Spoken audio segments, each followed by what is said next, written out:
Hello guys, আজকে আমি নিয়ে এসেছি বাঁশের মুচি দিয়ে মুরগি মাংস রান্না। আমি বাঁশের মুচিকে আগেই পরিষ্কার করে নিয়েছিলাম এক বাটিতে। তারপরে মুচিটি পরিষ্কার করে সাদা অংশটি আপনারা নিয়ে নেবেন বাটিতে। কিছু মুরগির মাংস নিলাম 1 কেজির মতো। আপনারা ভিডিওটি দেখতেছেন, এটি রান্না করব। সম্পূর্ণ ভিডিওটি দেখবেন, আপনারাও রান্নাটি করতে পারবেন। আপনি একটি কড়াইয়ে তেল দিয়ে দিবেন। পাশাপাশি আমরা মশলাগুলো একটি বাটিতে করে নিয়েছিলাম পরিমাপ মতো। আপনিও আপনারা পরিমাপ মতো দিয়ে দিবেন। মরিচের গুঁড়া, হলুদের গুঁড়া, তেজপাতা, গুঁড়া মরিচ, ধনে পাতার গুঁড়া, পেঁয়াজ কুচি, রসুন কুচি, এগুলো দিবেন।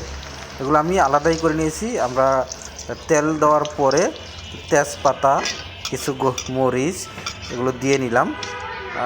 দিয়ে একটু নাড়াচাড়া করবেন। একটু পরেই আপনারা পেঁয়াজ কুচি দিয়ে দিবেন। পেঁয়াজ কুচিটি ভাজা হয়ে গেলেই আপনারা মরিচ বা মশলা আমি যে বাটিতে করে নিয়ে গেছিলাম এটি দিয়ে দিলাম।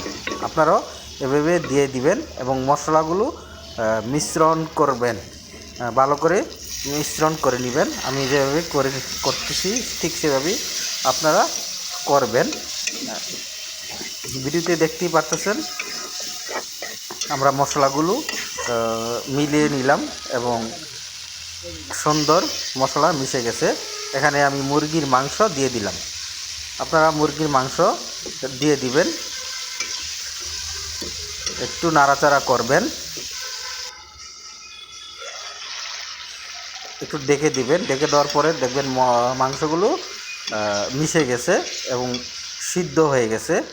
একটু নাড়া দিবেন যাতে লেগে না যায়, আবার ডেকে দিবেন।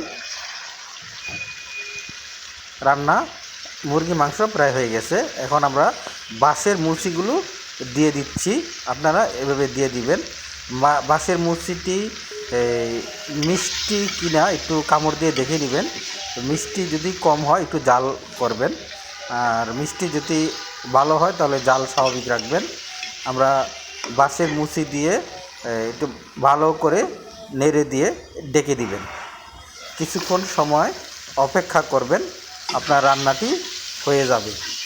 আবার একটু নাড়াচাড়া দিয়ে আবার ডেকে দিতে পারেন। একটু কষে যাবে, মুচিগুলো সিদ্ধ হয়ে যাবে, আলুর মতো হবে, একদম পারফেক্ট রান্না হয়ে যাবে। এখন আপনি একটু ঝোল করার জন্য পানি দিতে পারেন।